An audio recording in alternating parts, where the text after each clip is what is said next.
There are no simple solutions to complex problems like climate change. But there have been times in the past when the world has come together to try to fix an environmental crisis. How did we deal with acid rain, for example, or the hole in the ozone layer? And are there lessons for tackling the bigger issue of global warming? It's the 1980s, and fish are disappearing in rivers across Scandinavia.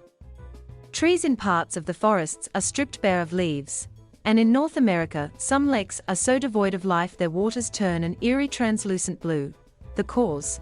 Clouds of sulfur dioxide from coal-burning power plants are traveling long distances in the air and falling back to Earth in the form of acidic rain. In the 80s, essentially the message was that this was the largest environmental problem of all time, says Per Grenfelt, a Swedish scientist who played a key role in highlighting the dangers of acid rain. Headlines warning of the threats of acid rain were commonplace. For years there had been obfuscation, denial and diplomatic standoffs, but once the science was settled beyond doubt, calls for action quickly gathered momentum. It led to international agreements curbing the pollutants from burning fossil fuels that acidify rain.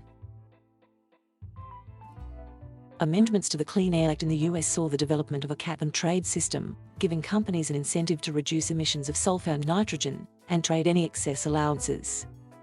Each year, the cap was ratcheted down until emissions dropped dramatically. So did it work? Acid rain is now largely a thing of the past in Europe and North America, although it remains a problem elsewhere, particularly in Asia. However, Canadian scientist John Small, a young researcher back in the 1980s, says in many ways acid rain was a success story, showing that countries can come together and deal with an international problem. If you don't price pollution, people will pollute. We learned that for sure, he says. In 1985, news of another looming environmental problem hit the headlines. Scientists from the British Antarctic Survey alerted the world to a large and expanding hole in the ozone layer above the Antarctic. It was caused by the chlorofluorocarbons, greenhouse gases better known as CFCs, then used in aerosols and refrigerants. Suddenly it goes boom, and it drops really quickly, says VA's polar scientist Anna Jones, referring to the dramatic thinning of the band of gas that shields the planet from harmful UV rays. Ozone over the Antarctic had been diminishing since the 1970s, but news the hole now covered the entire Antarctic continent triggered worldwide alarm. In 1987, world leaders signed the landmark Montreal Protocol, hailed as one of the most successful environmental treaties of all time. Ozone-depleting chemicals were phased out, with industry switching to CFC-free aerosol cans that appealed to green consumers. It was a global problem, but industry, the scientists, the policymakers came together, says Dr. Jones. They acted quickly. They acted with a mechanism that allowed continual tightening of that protocol. It's a very important template for how you can make things work. Despite the success of the Montreal Protocol, there have been setbacks. It was discovered that hydrofluorocarbons, developed as alternatives to ozone-depleting chemicals, were potent greenhouse gases. And there was a mysterious spike in CFCs traced to China. Both led to further action. And while the ozone hole is on the road to recovery, ozone-depleting chemicals stay in the atmosphere for a long time, meaning repair is a long, slow process.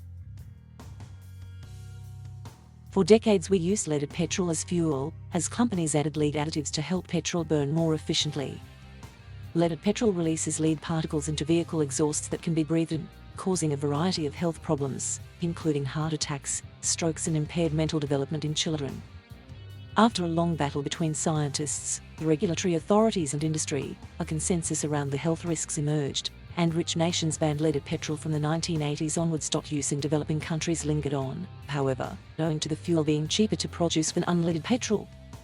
Following a long campaign by NGOs, industry groups and governments, under the umbrella of the United Nations Environment Programme, the final drop of leaded petrol was pumped into a car's tank only months ago. And while the world has officially eradicated leaded fuel, lead pollution lingers on in the environment, in dust and soil, where it can persist for a long time. With climate change dominating the news agenda, we hear very little nowadays about the likes of the ozone hole. Yet, there are parallels between these crises and the monumental one that is climate change.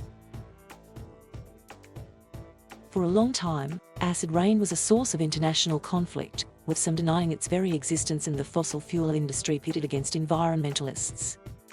Does that sound familiar? According to Professor Small, the debates and discussions over acid rain were training for the more complex issues of climate change. The first lesson I learned was that we had to effectively communicate the results of our studies, not just to other scientists but to policymakers and the public at large, he says. If there is an information vacuum, it will be immediately filled by vested interest groups. Professor Small says the situation is even more complicated today, with the growth of social media and the spread of misinformation. When it comes to the international push to eliminate leaded fuel, Rob de Jong, head of UNEP's Sustainable Mobility Unit, says a key lesson was the value of a harmonised approach.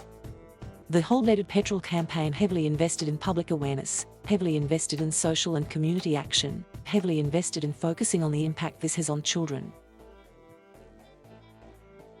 And the steps taken by the international community to reduce ozone-depleting chemicals show, on a smaller scale, the kind of cooperation that will be needed to tackle the warming world.